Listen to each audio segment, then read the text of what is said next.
US Q2 GDP crashes by a record 32.9%, worse than Great Depression. The coronavirus pandemic triggered the sharpest economic contraction in modern American history, the Commerce Department reported yesterday.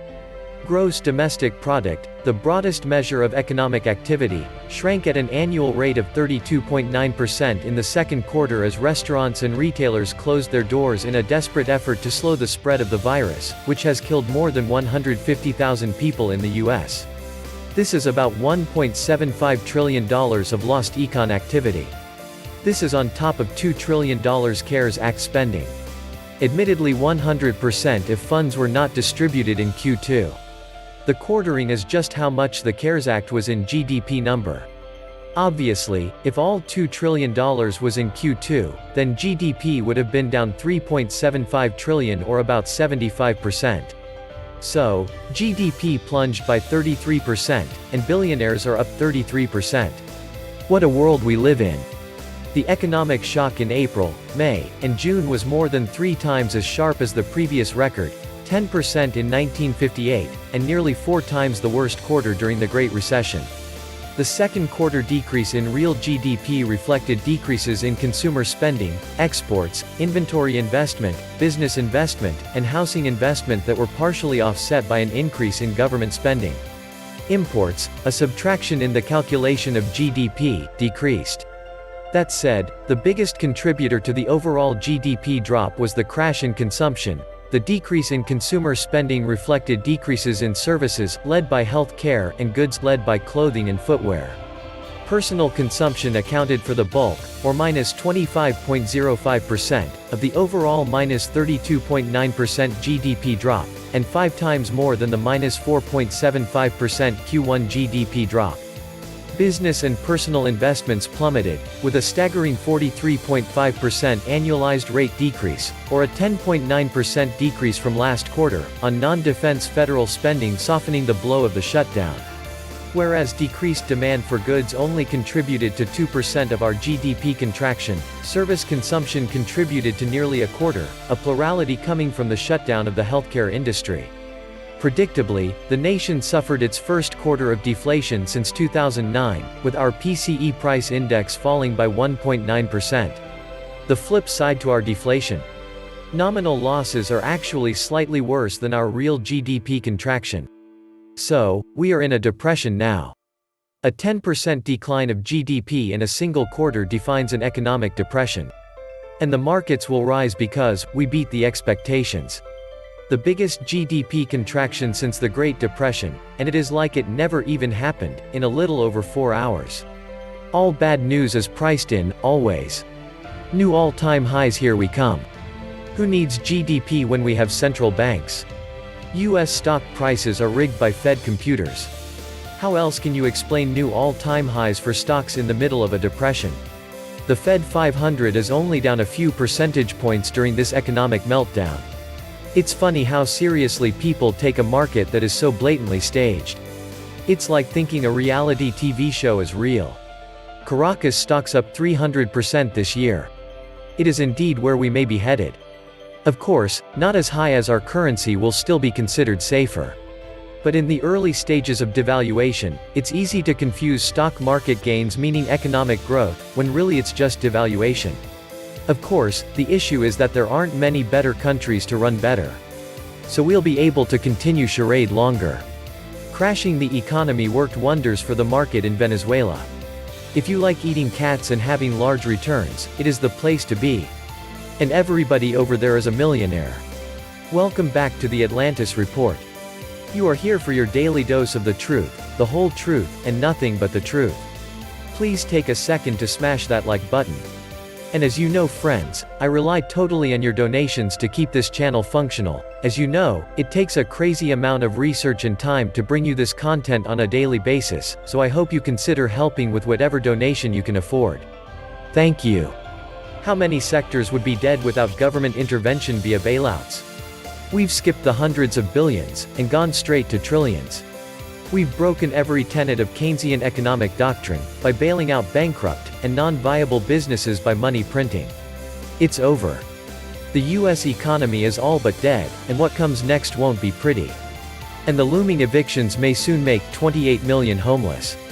By comparison, 10 million people lost their homes in the Great Recession. This is what you get when every single mayor and governor across the country shuts their state down. Why is this shocking? And what did we expect? The response to COVID-19 has been more lethal and will continue to be more lethal than the disease. The body's response is what kills. Almost like it was planned to demolish the economy so effectively. In the Great Depression, politicians didn't have Goldman Sachs showing up for lunch, to sell them on the idea that the taxpayer is totally irrelevant. You can pay for anything, anytime, in any amount, the sales pitch goes. The idiots believe it. That is the real pandemic, stupidity. We are witnessing in the United States one of the greatest failures of basic governance and leadership in modern times. Pretty pathetic that our government hands out free money to anything that moves, and GDP still crashes this much. Look at the Fed balance sheet that didn't start 3 years ago. It was 2008, they are just kicking the can now. Remember when news like this would have crashed markets? But now it's simply just another day on Wall Street. What would we do without central banks? The dollar is dead, and the world knows it. There is nowhere else to hide the mountains of dirt under the faux economy rug.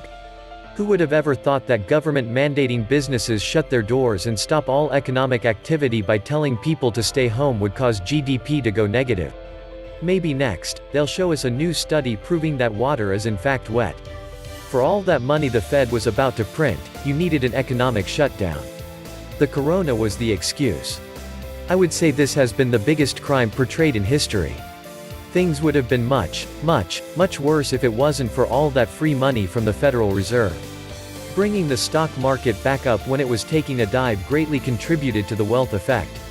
If the stock market was allowed to collapse, that wealth effect would have instead become the poverty effect, and spending would have slowed dramatically. And the stimulus checks, and the $600 extra per week in people's unemployment benefits, which also came from free money from the Federal Reserve, helped the GDP numbers greatly.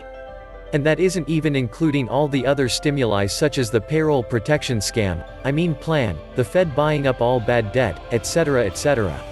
So if it wasn't for free money from the Federal Reserve, the GDP would have tanked by at least 50% easily. So the Fed did a good job. A good job at duping people. Money is losing its value, debt is climbing, jobs are dwindling, the US will cease to function long before it can impose its will on the world.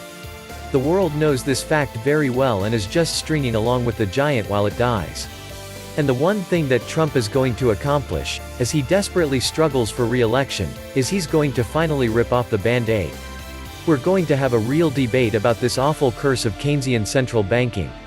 Trump hasn't taken on the central bank, and his issues with the Fed are for his own political ends. The belief Trump has gone after the Fed, because of Keynesian central banking is blatantly absurd. At best, the above has happened due to the law of unintended consequences. Trump isn't trying to rip apart the Fed. He's trying to force their hand to allow for negative rates. You are seeing the true masters of the country. And it is not the populace.